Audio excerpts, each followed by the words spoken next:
Aló, aló. Sí, sí. Software. So, thank you for Daniel inviting us, and also to be a role model, something to follow, something to be. You know, you're like the grandfather that I never had. Officially adopted. Anyway, we are Chilovia. We are Chilovia. And I'm just gonna give a context of Chilovia, where we coming from. We met like 5-6 years ago in Richmond, in this paint festival that we were organizing, and Pablo was coming from Australia, and and I remember the first interaction with Pablo. He was like, "Oh, you got all the paint." I remember like, oh, because we were supplying the paint for him to paint the mural, and he's like, "Yeah, I got everything, but you have a transparent color, like a purple transparent." I'm like, "Fuck, no, man, we're in Richmond. There is no paint stores here." I don't know, something like that, like an extravagant color that nobody had.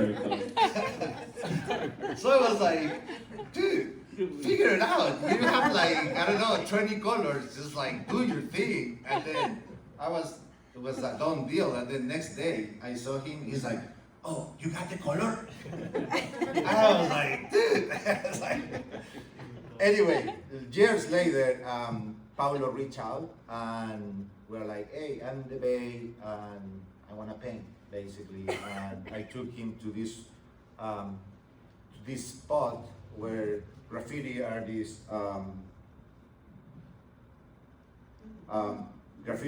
go. Is like a hidden wall, and we paint whatever, you know, and we start becoming friends until we basically, for me, was like having a partner that could go to anywhere, literally. And I say anywhere because we start hitting first. Our first murals were not paid gigs or anything like that. We were just painting for fun. And that was like the first motto. This has to be fun, and then we will do whatever we want. Because when you pay gigs, then you have to pay what the vision of the person that is paying you. When you paint community murals, you're painting the vision of the community. And at this point, we were like, okay, we've been doing that. We want to do something fresh, something original. And then we went to this spot in Alameda, which is an abandoned, it's like a marine. Yeah, the Marines were there. Bunkers, like, Alameda bunkers. Yeah. I hope nobody is the authorities, because we did get busted that night, and they let us go because it looked like we had blood on our pants. So the red in that background, this guy's spilled on the way there, and so we had a very little amount, and we just dumped our water into it, and that's why the whole wall is like very opaque in colors. And so when we came back out and the security caught us at the skate park, they see that our pants are covered in this dark red, and they just kind of said, "Good night, do something back." What is the body? They say. Oh, we also did have a really big duffel bag. Okay, let's see black words. Oh, okay. So just a context why Chilovia, because then we decide like, okay, let's work together, let's paint, let's do like crazy stuff, basically, like surreal, magic realism. We're coming from Latin America, I'm from Chile, Pablo is from Bolivia, and you know, I found a partner that could understand culturally where we are from, like we didn't have to explain, or so it was very fluid from the beginning. And also what I like about Pablo, that he could freestyle. We could just go there. So for example, the other wall that we just showed you before, we didn't know what we were painting until we got there. We didn't have a sketch, we didn't have a plan. We're like literally like in the white wall figuring out what we're gonna do. And we're like, okay, a rabbit? Sure. Oh, we were walking because it's an abandoned place and there is like all these jackrabbits, wild, like going around. And then there is like this. Also, someone was high. It wasn't me. Well, what is the other animal? The jackrabbit? And, oh, the turtles. So we're like, okay, let's paint the rabbits and then like the fable, Yeah, the famous tortoise and the hare feather. Yeah. So. I'm the slow one. So basically, Chilovia is short for Chile and Bolivia. Historically, Chile and Bolivia had beef, basically. We are neighbors, and we have a war 200 years ago. Basically, we were puppets of like the imperial powers. They made us fight, and that beef kind of stay until now. Not so much, but yes. Well, a significant thing that happened was that Chile decided to take the ocean access from Bolivia. To this day, they have acknowledged that they did it in the last decade or so. That's as far as things have gotten between negotiating ocean access for the landlocked country of Bolivia since, which is why there is still continual tension. But we squashed that beef. When we first met, the first thing he did was actually formally apologize for Chile because I told him I live in Santiago. He was like, I am so sorry. So we basically we are like, okay, let's create this name and this new identity where, for me personally, Chilovia is a place where there is no borders, where we all equal, where there is abundance, and where there is beauty, where there is fun, where there is colors, and that's kind of what we try to do with our art. And we were surrealism. We coming from that school of twisting things, and yeah, and then then we start collaborating with other artists. This piece, I think what Marina and Elaine showed, the piece that you guys did for the Asian violence.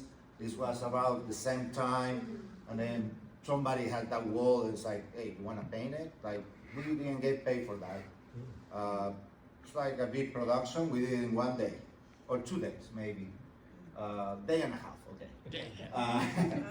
But yeah, so we just, it was like that was the theme set, and so solidarity with our Asian brothers and sisters, and then we came out with that on the spot. We didn't have a sketch, and that's very us in our process as muralists to improvise. I mean, sometimes I feel like we are kind of jazz musicians in a way, like we just can play the bass and the drum. Wait, go back for a second. Yeah. So one very important thing I wanted to take note is right there is Elaine with baby Naomi. I painted that, first of all. So we did improvise a lot of this, but I knew I wanted to paint her, so I reached out to Elaine and was like, I want to paint you and the baby. So I took some photos of them. The reason why I did that is because, yes, it's about supporting Chinatown and Asian heritage, but also to bring it in full circle to people from my community. That was Elaine. And it's wild that like all the artists that have talked here have influenced me in immense ways. I have had the tutelage of Galvez helping him with the mural, same with David, same with Pancho, and same with the Twin Walls. So this is very much like a representation of that, and just how all the influences I can bring back to a place like this. Oh, cool. Also, the piece in the middle was made by Kenny Malone, just to be fair with him. So it was a three people production, one day. And that was during lockdown. So those were those wood panels are still there to this day, and the community has respected them for the most part. Yeah. So our friend Dime in East Oakland, she was working 20 years in this school, Elmhurst, in 98 Avenue, deep East Oakland. And it's a beautiful school because there is a lot of OG pieces there of like graffiti artists, like there is a early Estrias and it's like stuff that was painted like early 2000s, and it's been there, it's being kept there. And so it's like a little gallery museum, the school. It's a middle school. And we have the honor to be invited there. And, you know, like we planned a little bit. We did like a rough sketch. The picture is my daughter. And, you know, we want to bring, because it's a middle school, so we want to bring that magic aspect and the sense of wonder. I love making people wonder, and I love people asking me stupid questions about the mural. Oh, why the little houses? Well, it's because of this. Yeah, that's what it is, exactly. You got it. And, you know, like, people, at the end, they're not dumb questions. They realize that they're right. Whatever they see, that's what it is. So, yeah, like, you wanna, our friend Dime did the letters, so it was a collaboration with her too. So, this is kind of funny how we work well together. We love to argue, but it's an act of love. And so, his daughter, Eva, she was late to school the day we started because he didn't take her photo before this. And I always love that because I asked him, I was like, why is she making a face? I was like, oh, because I made her late to school today to take this photo.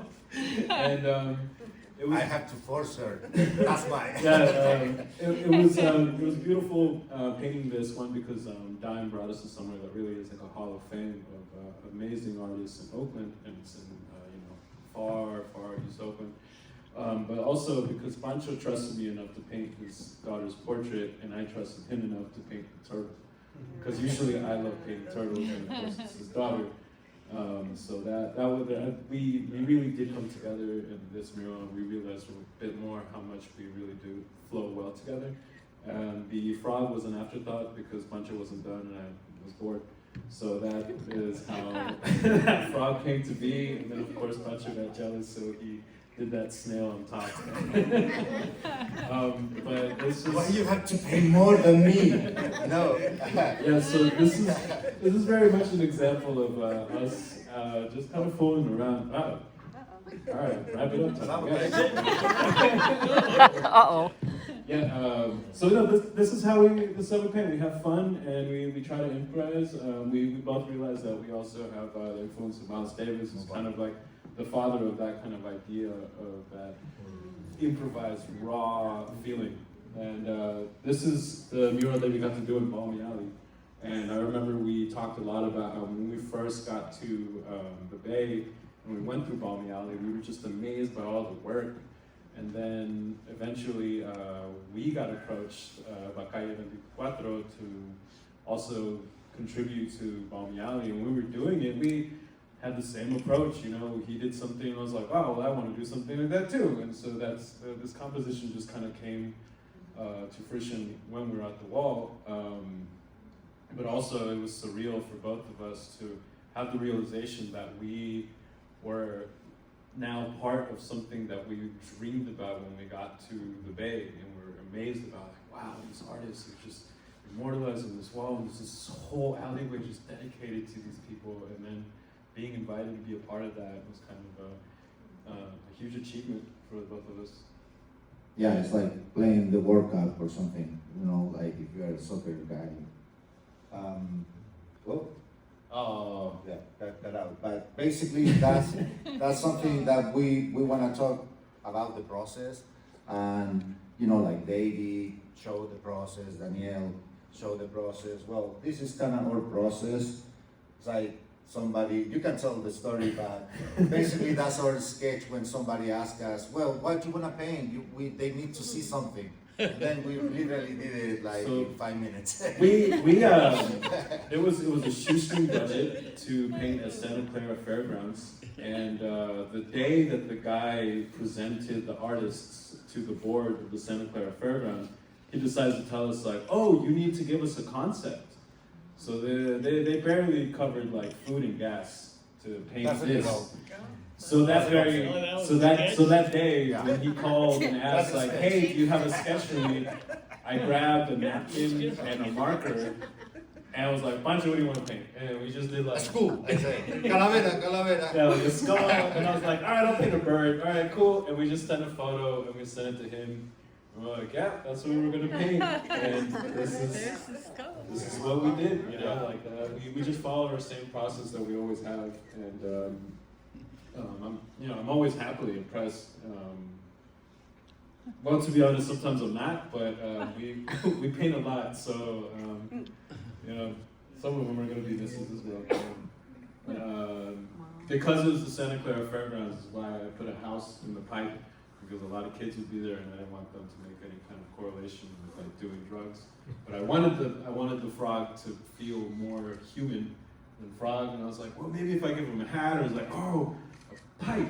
But then I was like, oh, but I don't want kids thinking about smoking. I was like, he could be smoking a house. There's no way to misinterpret that. It's just a house. And yeah, of course, Pancho painted ajolotes is something that he constantly paints. And then next year we got invited again, but this time they offer some panels, book panels, and we cannot decide to keep the theme. So again, the school and some of the characters. So it's like kind of the continuation of the other one. This is a little smaller. We painted like in the garage, and it was like one day, right? I think a day. Yeah. One thing we forgot to mention is most of our work is spray paint. Like we rarely use brushes in our work, just because of factor of time, and also because it's a really gratifying process to just see so much done so quickly by your own hand. And also it's really unforgiving, so maybe it's like a bit of adrenaline that you did it right the first and only time you could do it. And so all of the work that you've seen is spray paint and maybe like a bucket of house paint that we brought there to cover the background first.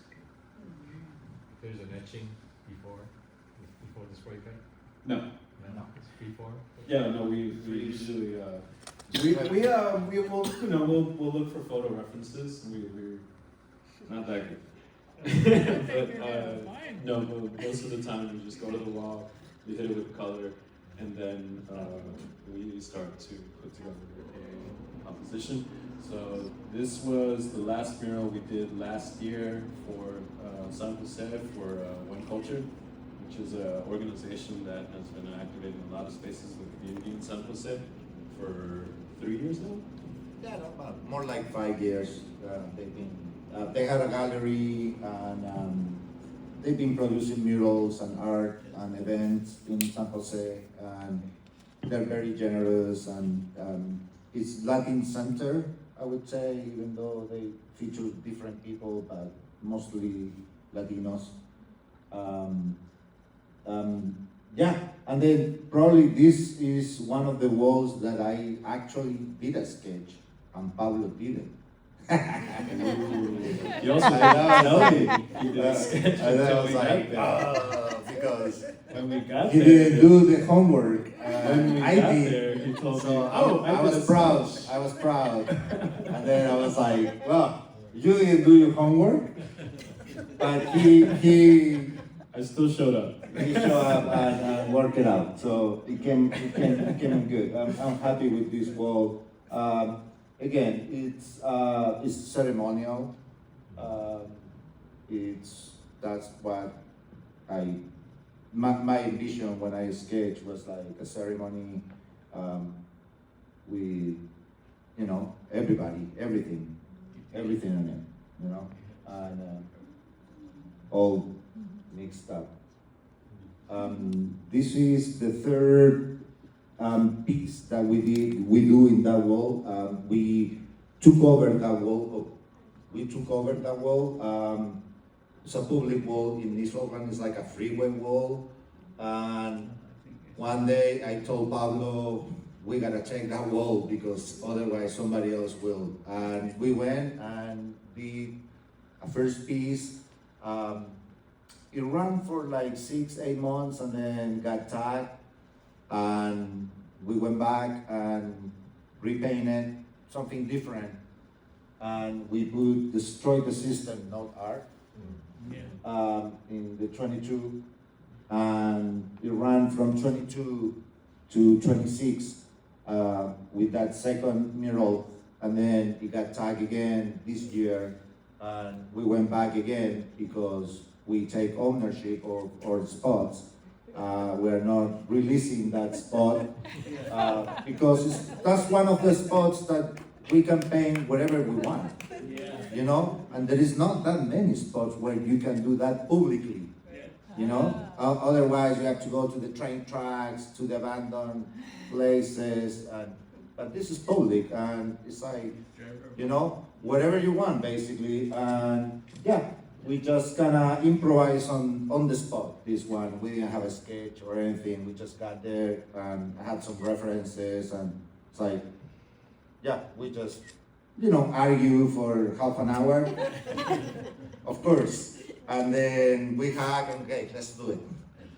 So this is on Beaumont and the highway, which I think is 580 right there, right? 580. Yeah, so Beaumont and 580, and before it was a bigger Kermit the Frog with a burning San Francisco or Oakland behind it. And yeah, everyone loved that wall except for one neighbor who actually reached out to me and asked me if I wanted to change it, and I laughed.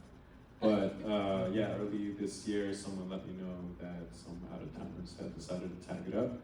And so we did this in one day. So this is the photo that we took just before sunset.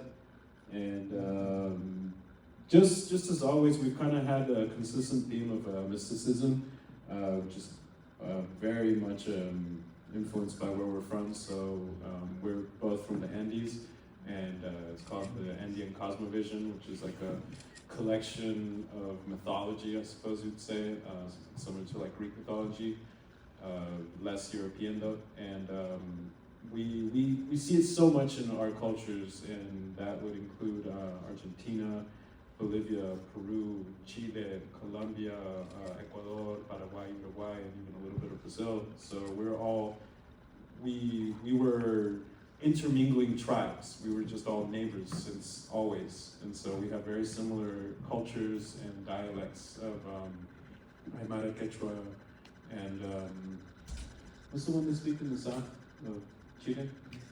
Maputungun.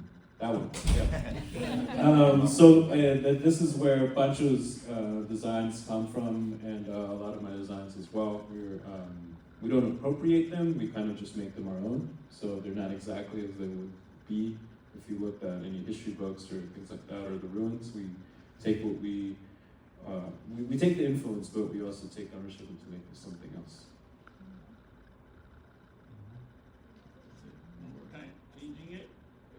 I think that might be it. Is that it? I don't know. All right, that's the last one. Yeah. Yeah.